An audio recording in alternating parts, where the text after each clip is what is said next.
ciudadanos que estén informados, que estén articulados a las nuevas tecnologías, pero al mismo tiempo mantengan su identidad, su cultura y su ciudadanía, son aquellos que serán más capaces de crear, producir conocimiento, información y, en último término, valor en una economía que es de la información y el conocimiento.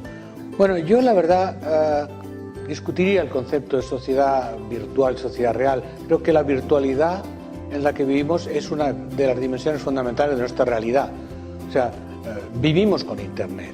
No vivimos en Internet o para Internet, pero con Internet.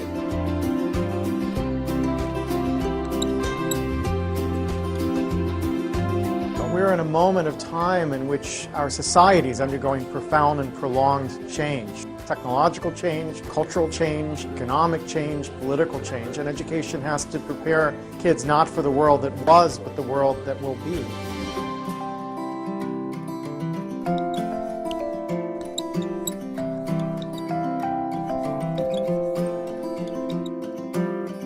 And human resources are like natural resources. They're often buried deep. You have to go looking for them. They're not just lying around on the surface. You have to create the circumstances where they show themselves. And you might imagine education would be the way that happens, but too often it's not. Every education system in the world is being reformed at the moment, and it's not enough. What we need, and the word's been used many times during the course of the past few days, is not evolution, but a revolution in education. This has to be transformed into something else. And the reason so many people are opting out of education is because it doesn't feed their spirit. It doesn't feed their energy or their passion. So I think we have to change metaphors.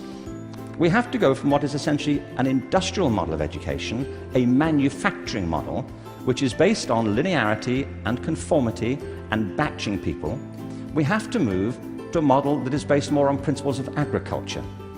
We have to recognize that human flourishing is not a mechanical process, it's an organic process. And you cannot predict the outcome of human development. All you can do is, like a farmer, is create the conditions under which they will begin to flourish. So when we look at reforming education and transforming it, it isn't like cloning a system. Now, in this room there are people who represent extraordinary resources in business, in multimedia, in the internet. These technologies, combined with extraordinary talents of teachers, provide an opportunity to revolutionize education. One of the important aspects of the learning process that students need to learn is that it's social, it's connected, it's networked. It doesn't send the right message to students if we say, learn in social, connected ways, but I'll teach you in one way. So the importance of teaching together is that it gives students a multidimensional experience of knowledge. It teaches students the importance of being connected and collaborating with others in activities that we're involved in. What's different today, I think, is that the knowledge pieces are fragmenting more rapidly, and there's more fragments than there used to be. So what used to be, let's say, a 200-page textbook might today be a 5-minute video on YouTube or a 10-minute lecture on a different site. So the knowledge pieces are smaller now than they perhaps were in the past. But the interesting thing is, once your knowledge pieces become smaller, there are more configurations available. So if you have 5 pieces of information, you can connect them a certain number of ways. So that's where we need to test the validity of the knowledge coherence that we're making.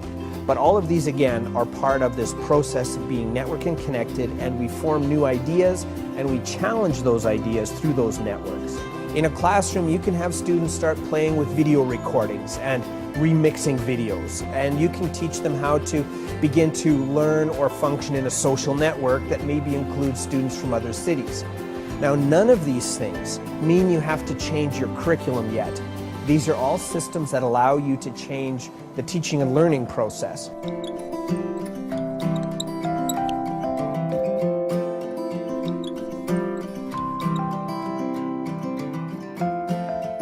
Lo fundamental de este tipo de herramientas es que lo pueden conectar a través de lo visual con elementos que de pronto no lo tienen a la mano. Entonces lo acerca un poco más a ese conocimiento. Y en el caso particular del aula taller, mejor todavía, porque la posibilidad de hacer la conexión de lo que es una computadora con elementos de medición o elementos de automatismo, el alumno puede de pronto hacer mediciones o programar automatismo directamente con sus máquinas. Hay simuladores de circuitos, hay software de cálculo que me permiten ingresar con datos y el software me arroja un resultado de lo que yo necesito.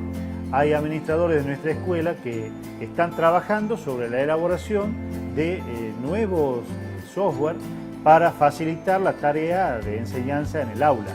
Incluso hay un nuevo proyecto que es el voluntariado universitario, que guiados por docentes van a hacer la apoyatura en los colegios secundarios del uso del método. Entonces se está haciendo una movida grande para que realmente se pueda asimilar esta herramienta y usarla de la mejor manera.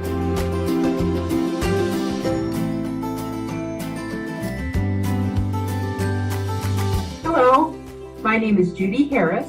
It's preposterous, isn't it? Design a house around a faucet. But in many ways, we've been asking teachers in many parts of the world to do something similar for about 25 years.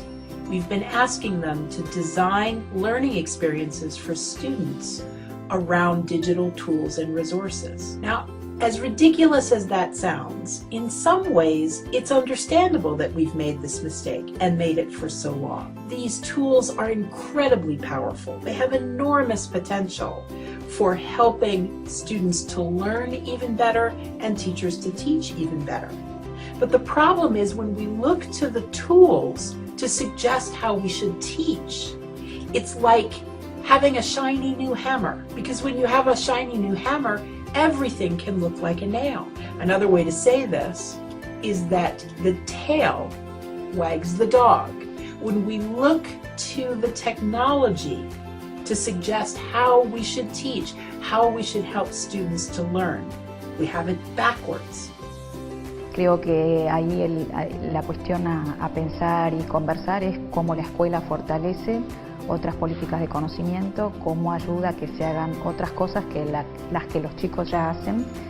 Los chicos usan mucho las netbooks para entretenerse, para comunicarse, navegar con las cosas que les interesan, y eso está muy bien. Me parece que la escuela tiene que ayudar a ampliar sus horizontes con otras búsquedas, entendiendo mejor qué es lo que hay atrás de los buscadores, por ejemplo, qué otro tipo de producciones se pueden hacer. Si yo hago, no sé, un remix, hago un video, bueno, cómo ese video puede dialogar con otras producciones culturales, cómo puede dialogar también con las disciplinas de la escuela, bueno, como la historia, la sociología, la economía, la geografía me ayudan a pensar mejor el mundo en el que vivo, o el mundo natural también.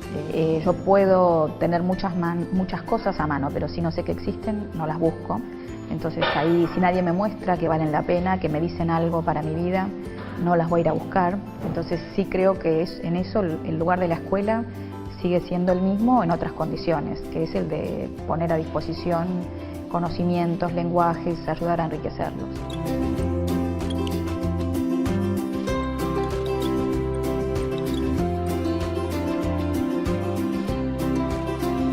Traditionally think about the distinction between formal and informal education, what happens in schools and what happens other places.